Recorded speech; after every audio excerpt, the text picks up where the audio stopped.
रोहित पवारांच्या ईडीच्या नोटिसीच्या संदर्भामध्ये त्यांना जे चौकशीला बोलवलेलं आहे त्या ठिकाणी ते चौकशीचा सुद्धा राजकीय इव्हेंट करू पाहतायत. एका बाजूला ते म्हणतात की माझ्यावर ही ईडीची चौकशी लावण्यामागे कुणाचा तरी हात आहे. त्यांना केंद्रीय यंत्रणांच्यावर त्या ठिकाणी कुणाचा तरी दबाव आहे असं सूचित करायचं आहे. एका बाजूला ते म्हणतात की कर नाही तर त्याला डर कशाला, आणि जर चौकशी करता त्यांना जायचंच आहे तर त्याच्याकरता कार्यकर्त्यांचा लवाजमा घेऊन जाऊन शक्ती प्रदर्शन करण्याची आवश्यकता काय आहे.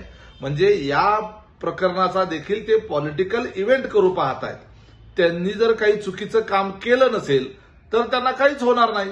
अशा पद्धतीच्या अनेकांच्या अनेक पातळ्यावर चौकशा चालू असतात. कुणाला ईडीची नोटीस जाते, कुणाला इन्कम टॅक्सची जाते, कुणाला सीबीआयची चौकशी होते. राजकीय पदाधिकाऱ्यांच्या सोबतच अनेक व्यापारी उद्योगपती यांच्यावर देखील अशा पद्धतीच्या नोटिसा येत असतात. आपण बऱ्याच दिवसापासून पाहतोय की राज्यात अनेक ठिकाणी वेगवेगळ्या उद्योगांवर सुद्धा धाडी पडलेल्या आहेत.